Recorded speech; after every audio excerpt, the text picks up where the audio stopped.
Now in Asia, most markets there closed mixed on Friday amid a backdrop of global trade-related developments and political news out of Washington. The Wall Street Journal reports that the White House was looking to impose tariffs on at least $30 billion of Chinese imports.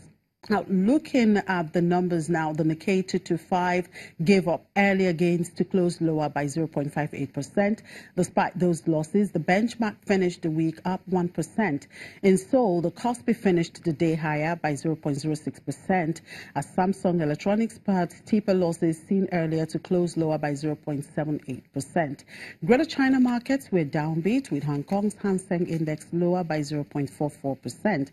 The Shanghai Composite shared 0.63%, while the S&P ASX 200 in Australia tacked on 0.48%.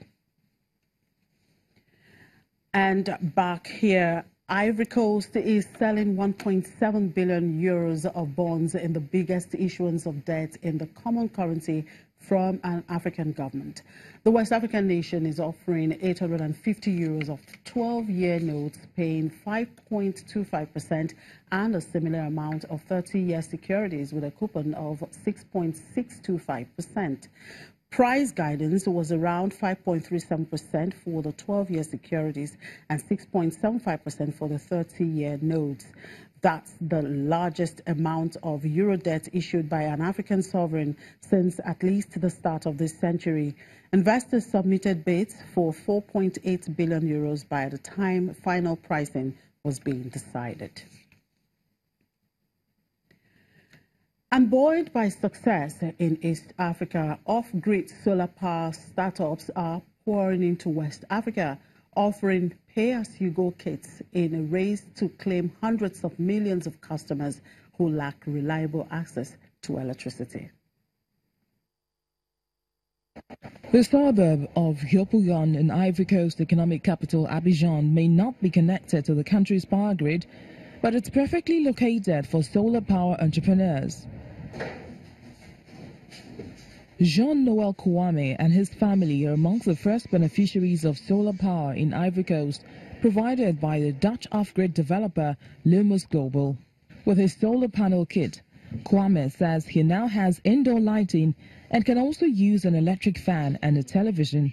Every day, I see new people coming to ask me how I get to have electricity and how does it work.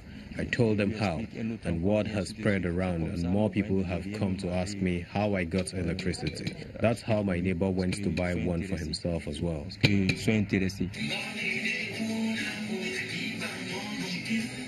Lumos Global kits, which cost about $600, include a solar panel linked to a battery that supports power sockets, a mobile phone adapter, and LED light bulbs. According to the International Energy Agency, some 1.2 billion people around the world have no access to a power grid. Lighting and phone charging alone cost them about $27 billion a year, and some estimate puts their total annual energy cost at more than $60 billion. IEA figures show that while the governments in much of the developing world are extending access to national networks, Africa is lagging with less than 40% of African households connected. Last year, Lumos expanded into Ivory Coast, French-speaking West Africa's largest economy. It launched in Nigeria in 2016 and by the end of 2017 had sold 73,000 kits and was averaging 16% month-on-month revenue growth. At the beginning, it works well. When I first heard about this, I said these would be great for the poor people. We were told about the fact that we could use it for up to 5 years, but I have not been able to benefit from it. This is very discouraging. Pay-as-you-go solar home systems like Kouame and Konis have been the main driver of off-grid power expansion in Africa.